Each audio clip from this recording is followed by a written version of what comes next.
Olá, sejam muito bem-vindos e bem-vindas à nossa conversa. Hoje a gente vai mergulhar num material bem completo que recebemos, o Observatório IA, para entender o que aconteceu de mais importante no mundo da inteligência artificial agora, na semana de 18 a 25 de janeiro de 2026. E olha, lendo tudo, uma coisa ficou muito clara. O grande tema da semana foi, sem dúvida, a busca por equilíbrio. É uma corda bamba, sabe? De um lado, a inovação a todo vapor, do outro, a necessidade de alguma regulação, de um lado, a promessa de produtividade e do outro, o impacto real nos empregos. É uma tensão que está no ar. Exato. E o mais interessante é que essa busca por equilíbrio, ela deixou de ser teórica, né? Não é mais papo de, sei lá, de filme de ficção. Agora a gente vê isso em decisões de investimento de trilhões de dólares, em alertas do FMI e em problemas bem aqui, no Brasil.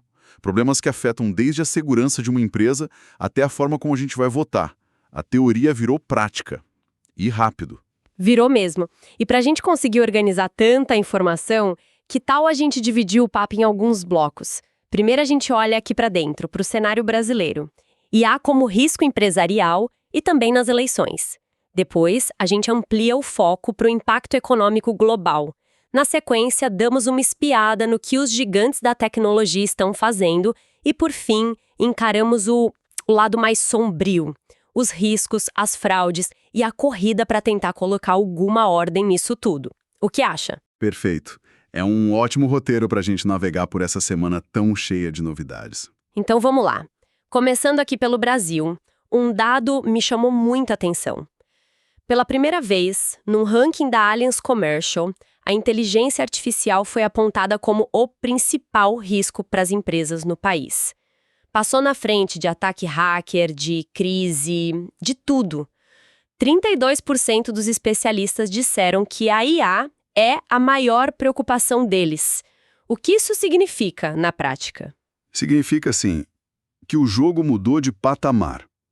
Antes, o risco era um hacker, alguém de fora invadindo o seu sistema, certo? Uhum. Agora, o risco pode ser um funcionário seu, usando uma ferramenta de IA que sem querer vaza dados sigilosos, ou um concorrente que cria uma campanha de desinformação com o IA para acabar com a sua reputação. A IA não é mais só a ferramenta, entende? Ela virou o próprio ambiente onde os riscos aparecem. Peraí, deixa eu ver se entendi.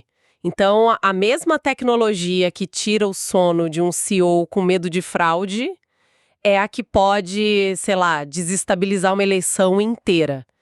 É o mesmo bicho, só que com uma roupa diferente. Exatamente. O motor por baixo do capô é o mesmo. É a capacidade de criar conteúdo que parece real em uma escala gigantesca e de forma muito barata. Para uma empresa, isso é um e-mail de phishing perfeito. Para a democracia, é um vídeo falso de um candidato que viraliza na véspera da eleição. A vulnerabilidade que se explora é a nossa confiança no que a gente vê e ouve. Entendi. E o que o pessoal está tentando fazer a respeito? Porque o material fala de uma preocupação grande do TSE, o Tribunal Superior Eleitoral, com 2026. Sim, o TSE está bem ligado nisso. Eles já publicaram uma proposta de norma para tentar criar algumas barreiras.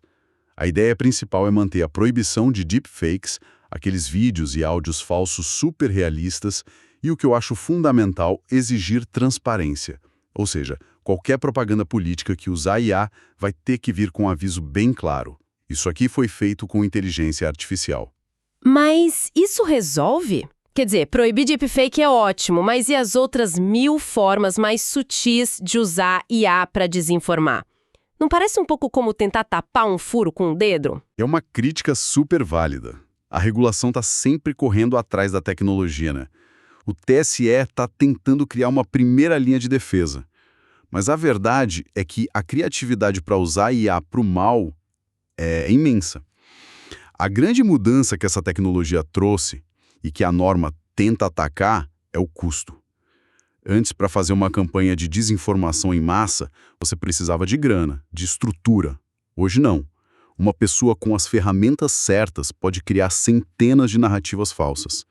A barreira de entrada caiu. A regra do TSE é um começo, mas a batalha vai ser longa. Essa dualidade é incrível.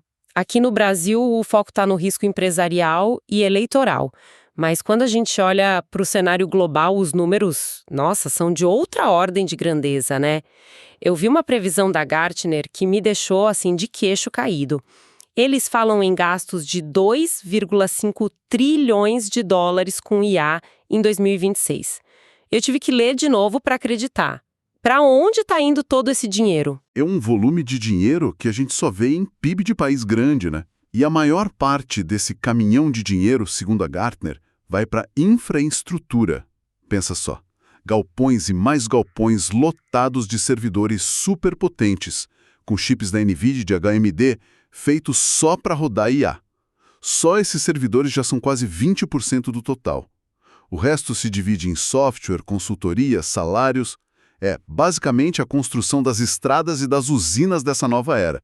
E enquanto as empresas constroem essas usinas, o FMI solta um alerta lá em Davos, dizendo que a IA pode impactar 60% dos empregos em economias avançadas. 60%! É um número que assusta. Mas que tipo de impacto é esse? É o robô substituindo o operário, como a gente sempre imaginou? Ou é algo diferente? É aí que está a grande virada. A onda anterior de automação era sobre tarefas físicas, repetitivas, um robô na linha de montagem. Agora, a IA generativa está chegando nas tarefas cognitivas, no colarinho branco. E o impacto não é necessariamente o de eliminar o emprego, é o de transformar radicalmente o que a gente faz. Como assim, transformar? Pensa num advogado, por exemplo. A IA não vai substituir o advogado, mas o advogado que não usa IA para pesquisar leis em segundos, para rascunhar uma petição, esse vai ficar para trás. Um programador que não usa IA para gerar código vai ser muito menos produtivo. A ameaça, para muitos, não é a substituição, é a irrelevância para quem não se adaptar. O FMI está dizendo que, em 60% dos empregos, a IA vai virar uma espécie de copiloto. E quem não souber pilotar junto com ela vai ficar no chão. E isso já está acontecendo, não é mais coisa para o futuro, né? O material tem uns dados da Gallup dos Estados Unidos que mostram que o avião já decolou. O uso diário de IA subiu para 12% dos trabalhadores, quase 30% já usam toda semana e o mais curioso, o uso é mais comum em cargos de liderança. O que isso quer dizer? Quer dizer duas coisas, eu acho. Primeiro, que a adoção está vindo de cima para baixo. Gestores, líderes usando as ferramentas para analisar dados, tomar decisões, otimizar processos. E segundo, e isso é um ponto de atenção, pode estar criando um novo tipo de divisão no trabalho. Um gap de produtividade entre quem domina as ferramentas e quem não domina, dentro da mesma empresa. Se requalificar deixa de ser um extra, sabe? Vira sobrevivência. Essa aceleração toda me leva direto para os gigantes da tecnologia. Eles estão pisando fundo e nesse bloco parece que eles estão jogando em duas frentes ao mesmo tempo. De um lado, uma corrida maluca por inovação, do outro, uma corrida desesperada para botar umas cercas de segurança no que eles mesmos criaram. É uma briga interna entre o acelerador e o freio. É a analogia perfeita. É uma esquizofrenia produtiva.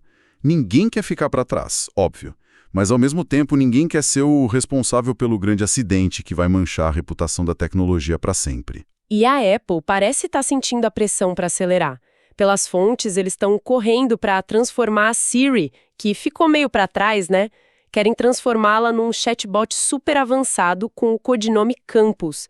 É a tentativa de recuperar o tempo perdido. Exatamente.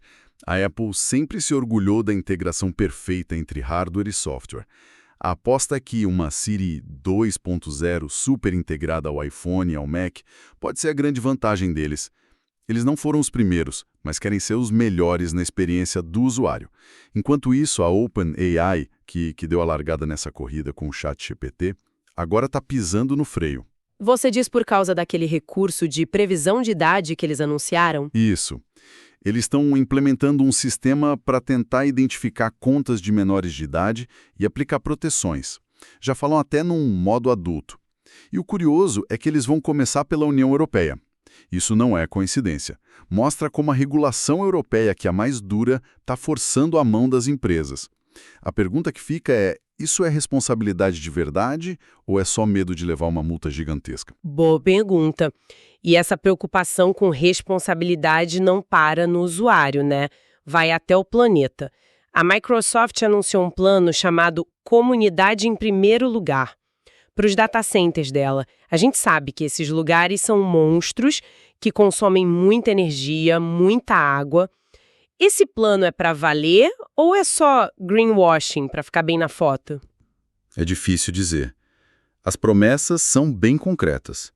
Eles se comprometem a não aumentar a conta de luz dos moradores locais, a investir na rede elétrica, a minimizar o consumo de água. Na teoria, é ótimo. Mas o desafio é que a demanda por IA cresce tão rápido que, mesmo com tudo isso, o consumo total de recursos continua subindo. É como tentar encher uma piscina que tem um furo cada vez maior. Só que aí, no meio dessa discussão, aparece uma luz no fim do túnel. Os pesquisadores chineses com esse tal de Memistor. A explicação no material é simples, mas o impacto parece ser, uau, gigantesco. É revolucionário. Pensa que treinar um modelo de IA hoje consome uma quantidade absurda de energia. O que esses pesquisadores descobriram é um jeito de fazer esse treinamento de modo analógico, não digital, que é muito mais eficiente. Eles falam numa redução de consumo de 6 ordens de magnitude. Certo, 6 ordens de magnitude soa muito científico. Traz isso para a nossa realidade, o que isso significa? Para ter uma ideia, é como comparar o consumo de energia de um país inteiro com o de uma única casa. É uma mudança de escala tão brutal que poderia tornar a IA sustentável de verdade. Resolveria um dos maiores problemas da tecnologia hoje. Se isso se provar viável em larga escala, pode ser o fusível que o sistema precisa para não superaquecer, literalmente. E a inovação não para por aí. O que me chamou a atenção também foi a parceria da startup Shai Discovery com a farmacêutica Eli Lilly. IA descobrindo remédios. Isso já é real? Totalmente. A IA generativa não cria só texto e imagem. Ela pode criar moléculas, proteínas. A plataforma dessa startup consegue desenhar novos anticorpos que podem virar a base para medicamentos.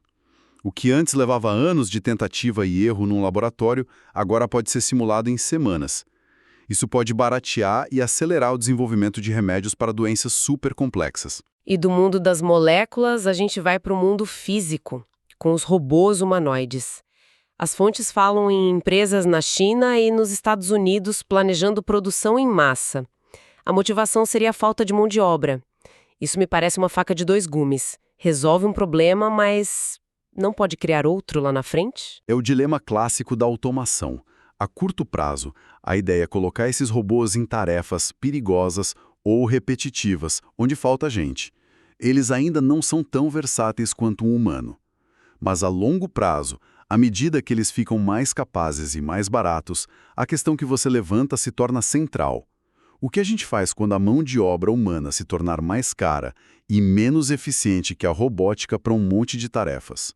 É uma pergunta que, como sociedade, a gente ainda não sabe responder. Todas essas inovações nos levam, sem desvio, ao nosso último bloco, o lado B. Os riscos, as fraudes e essa busca desesperada por algum controle.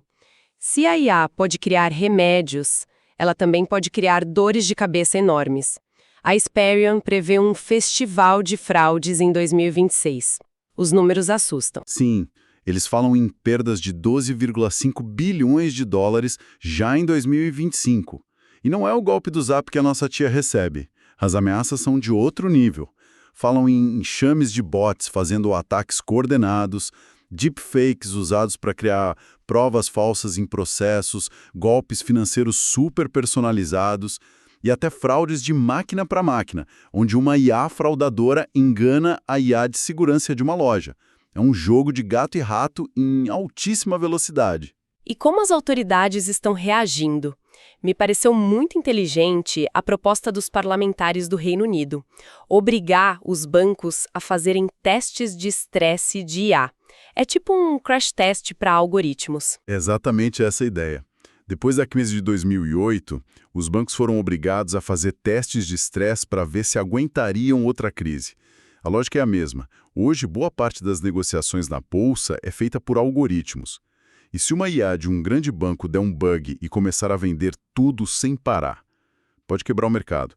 O teste serve para simular esses pesadelos e ver onde estão as falhas do sistema financeiro antes que o pior aconteça. É enxergar a IA não só como uma ferramenta, mas como algo que pode gerar risco sistêmico. E para fechar esse panorama, a gente volta para Davos. O recado do Fórum Econômico Mundial foi bem direto. Chega de brincar, a IA precisa sair da fase de experimentação, do que eles chamaram de piloto eterno. O que isso quer dizer? Quer dizer que muitas empresas investem milhões em projetos de IA que nunca saem do laboratório. Criam um chatbot legal, uma ferramenta de análise interessante, mas que não se integra ao negócio, não gera valor prático. O recado de Davos foi: o foco agora tem que ser em implementação, em garantir a qualidade dos dados que alimentam a IA, e principalmente em criar regras de governança. Quem é responsável se a IA erra? Como garantir que ela não seja enviesada? Sem resolver isso, a IA vai continuar sendo um brinquedo caro e não uma ferramenta de transformação. Ufa! Então, tentando amarrar tudo isso, a sensação que fica desta semana é de um grande paradoxo. De um lado, a gente vê uma força de transformação econômica, científica, que não tem precedente. Do outro, essa mesma força aparece pela primeira vez como o principal risco para os negócios, para a estabilidade política, para a nossa segurança. É uma contradição em tempo real. Perfeitamente colocado. A mensagem de todas essas notícias é a de uma corrida em duas velocidades. Numa pista, a tecnologia avança num ritmo exponencial. A gente falou de memory stories, de IA criando remédios. Na outra pista, bem mais lenta, vem a sociedade, governos, empresas, cada um de nós correndo para entender, se adaptar e mitigar os impactos. É uma corrida para redefinir o futuro do trabalho, para combater fraudes de ficção científica e para criar as regras de um jogo que muda toda semana. E tudo isso me deixa com um pensamento final, sabe? Uma provocação. A gente costuma discutir IA em dois extremos. Ou é a utopia de um mundo perfeito, ou a distopia das máquinas dominando tudo.